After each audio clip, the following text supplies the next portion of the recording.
നമസ്കാരം. മോദി ഹീറോയടാ ഹീറോ. ഇത് പറയാതിരിക്കാൻ കഴിയില്ല കേട്ടോ. കാരണം ഈ ഗുരുവായൂർ ക്ഷേത്രം കണ്ട അത്യപൂർവ വിവാഹങ്ങളിൽ ഒന്നായിരുന്നു ഇന്ന് അവിടെ നടന്നത് എന്ന് പറയേണ്ടി വരും. കാരണം അത്രയും ഗംഭീരമായൊരു വിവാഹം.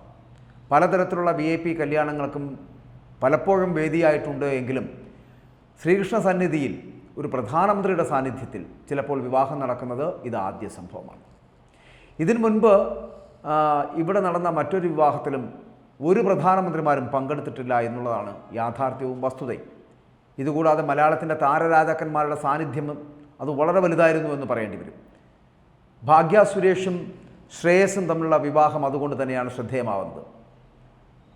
സുരേഷ് ഗോപിയുടെ മകളുടെ വിവാഹം അത് രാഷ്ട്രീയമായിട്ട് ഏറെ പ്രാധാന്യമുള്ളതാണ്, അല്ലെങ്കിൽ പ്രാധാന്യം അർഹിക്കുന്നതാണ് എന്ന് പറയേണ്ടി വരുന്നുണ്ട്.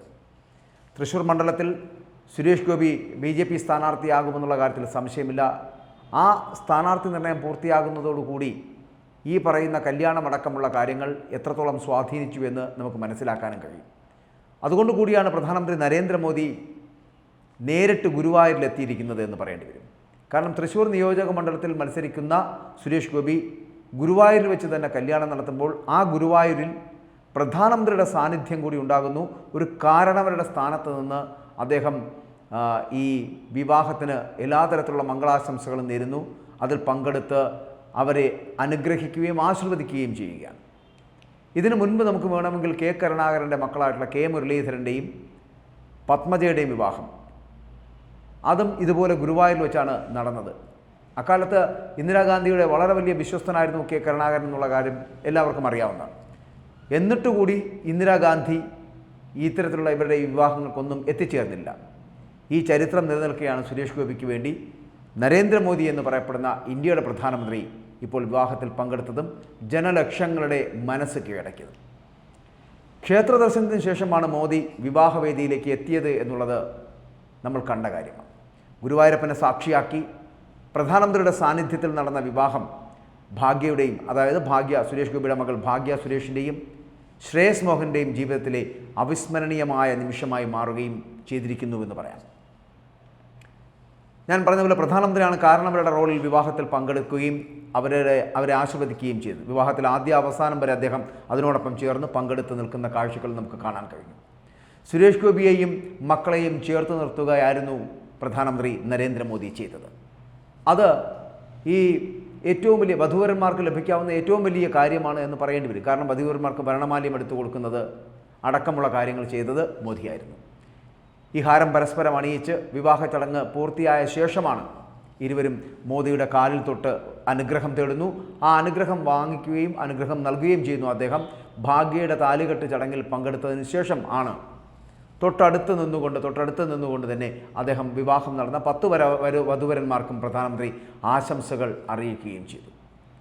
അങ്ങനെ വധൂവരന്മാർക്ക് അക്ഷത നൽകിയ അനുഗ്രഹം നൽകിയതിനു ശേഷമാണ് അദ്ദേഹത്തിൻ്റെ പടിയിറക്കം. കേരളീയ വേഷത്തിലെത്തിയ പ്രധാനമന്ത്രി ഗുരുവായൂരിലെത്തുകയും ഗുരുവായൂരിലെ ജനങ്ങളുടെ ഹൃദയം കീഴടക്കുകയും ചെയ്തു എന്ന് വേണമെങ്കിൽ പറയാം. സുരേഷ് ഗോപിയുടെ മകളുടെ വിവാഹത്തിൽ പങ്കെടുക്കുവാൻ നിരവധി പ്രമുഖർ എത്തിയിരുന്നു എന്നുള്ളത് യാഥാർത്ഥ്യമാണ്. ഗുരുവായൂരിൽ താരരാജാക്കന്മാരടക്കം, അതായത് മോഹൻലാലും മമ്മൂട്ടിയും അടക്കമുള്ള നടന്മാർ കുടുംബസമേതം എത്തിച്ചേർന്നിരുന്നു. ജയറാം, ഖുശ്ബു, ദിലീപ്, ഷാജി കൈലാസ്, അങ്ങനെ നിരവധി പേർ, സിനിമാ താരങ്ങൾ, ഒത്തിരി പേർ ഈ വിവാഹത്തിൽ പങ്കെടുക്കുകയും ചെയ്തു. വലിയ ചടങ്ങ്, അത്തരത്തിലും ഗംഭീരമായൊരു ചടങ്ങായിരുന്നു, വേദിയായിരുന്നു എന്ന് പറയാം. 2019 രണ്ടാം വട്ടം പ്രധാനമന്ത്രി ആയതിനു ശേഷമാണ് പ്രധാനമന്ത്രി നരേന്ദ്രമോദിയുടെ ആദ്യ പരിപാടികളിൽ ഒന്ന് അന്ന് ഗുരുവായൂർ ദർശനമായിരുന്നു എന്നുള്ളത് എല്ലാവരും ഓർക്കുന്നുണ്ടായിരിക്കും. അമ്പലത്തിന് അടുത്തുള്ള ശ്രീകൃഷ്ണ സ്കൂൾ ഗ്രൗണ്ടിൽ നടത്തിയ ഒരു പൊതുസമ്മേളനം. ആ പൊതുസമ്മേളനമായിരുന്നു പ്രധാനമന്ത്രിയുടെ ആദ്യ പൊതുപരിപാടിയായി അറിയുന്നത്. മുൻപ് ഗുജറാത്ത് മുഖ്യമന്ത്രിയായിരുന്ന കാലത്തുമൊക്കെ മോദി ഗുരുവായൂരപ്പനെ കാണാനായിട്ട് ഗുരുവായൂർ ദർശനം നടത്തിയിട്ടുണ്ടായിരുന്നു. അങ്ങനെ പലതരത്തിലും അദ്ദേഹം പലവട്ടവും ഗുരുവായൂർ എത്തിയിട്ടുണ്ട്. മൂന്നാമത്തെ ഗുരുവായൂർ ദർശനമായിരുന്നു ഇന്ന് നടന്നത് എന്നുകൂടി പറയട്ടെ. മോദിയുടെ വരവ് ആഘോഷിക്കുകയായിരുന്നു. മോദി എത്തും മുമ്പ് തന്നെ ഗുരുവായൂരിലെ ദർശനവും വിവാഹങ്ങളും വിവാഹ സമയങ്ങളിലെ മാറ്റവുമെല്ലാം വലിയ വാർത്തകളും വലിയ വിവാദങ്ങളും ചർച്ചകളുമൊക്കെ ആയി മാറുന്ന ഒരു സമയമുണ്ടായിരുന്നല്ലോ. ഈ ഗുരുവായൂരിലെ രാഷ്ട്രീയ നേതാക്കളുടെ സന്ദർശനം എന്ന് പറയപ്പെടുന്ന ദേശീയ ശ്രദ്ധ നേടുന്ന തരത്തിലേക്ക് ഉയർന്നു. അത് ഇതാദ്യമായിട്ടുള്ള പലപ്പോഴും ഉണ്ടായിട്ടുണ്ട്. ഭരണമാറ്റങ്ങളിൽ അധികാരം നഷ്ടപ്പെടുകയും തിരിച്ചു പിടിക്കുകയൊക്കെ ചെയ്തപ്പോഴൊക്കെയും ഈ രാഷ്ട്രീയ നേതാക്കളൊക്കെ പലരും ഈ ഗുരുവായൂരിലേക്ക് ഓടിയെത്തുകയും കണ്ണണമെന്ന് തൊഴുകയും ഒക്കെ ഗുരുവായൂരപ്പനെ കണ്ട് പാതാരബിന്ദങ്ങളിൽ തൊഴുത് മടങ്ങുന്ന കാഴ്ചയുമൊക്കെ പലപ്പോഴും കണ്ടിട്ടുണ്ട്. അതിന് പാർട്ടിയിൽ നിന്ന് ശാസന വരെ കേട്ടവരുണ്ട് എന്നുള്ളതാണ് യാഥാർത്ഥ്യം. കെ കരുണാകരൻ എന്ന് പറയപ്പെടുന്നത് കേരളത്തിൻ്റെ മുഖ്യമന്ത്രി ആയിരുന്ന സമയത്ത് പോലും അദ്ദേഹം കേരളം ഭരിച്ചത് ഗുരുവായൂരപ്പനെ മുറുകെ പിടിച്ചുകൊണ്ടായിരുന്നു എന്ന് പറയേണ്ടി വരും. ഗുരുവായൂരപ്പൻ കഴിഞ്ഞിട്ടാണ് അദ്ദേഹത്തിന് ജനങ്ങളെന്ന് തോന്നുന്ന തരത്തിലായിരുന്നു കെ കരുണാകരൻ്റെ പ്രവർത്തനങ്ങൾ അന്ന് നടന്നത്. ഒപ്പം തന്നെ പ്രധാനമന്ത്രിയായിരുന്ന ഇന്ദിരാഗാന്ധിയാണ് ഗുരുവായൂരിനെ ആദ്യമായിട്ട് ലോകശ്രദ്ധയിലേക്ക് എത്തിച്ചത് എന്ന് നമുക്ക് പറയാം. അതിന് കാരണഭൂതനായിട്ടുള്ള അല്ലെങ്കിൽ കാരണമായതാകട്ടെ ലീഡർ കെ കരുണാകരനുമാണ്. 1977 മുതൽ 80 വരെ ഇന്ദിരാ പ്രിയദർശിനിയെ ഇന്ത്യ കൈവിട്ട കാലം അറിയാമല്ലോ, അടിയന്തരാവസ്ഥക്കാലം.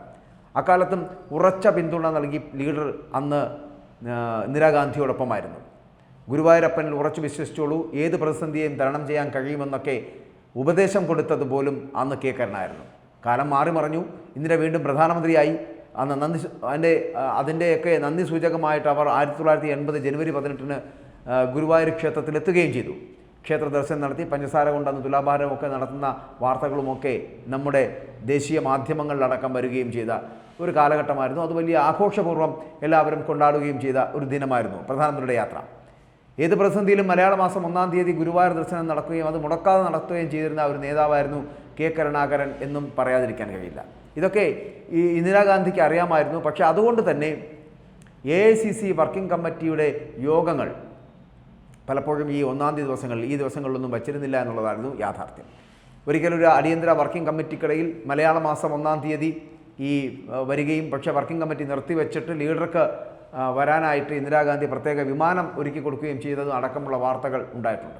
അങ്ങനെ പ്രധാനമന്ത്രിമാർ പങ്കെടുക്കുന്ന അല്ലെങ്കിൽ പങ്കെടുക്കാതിരുന്ന പല ചടങ്ങുകളും ഉണ്ടായിട്ടുണ്ട്.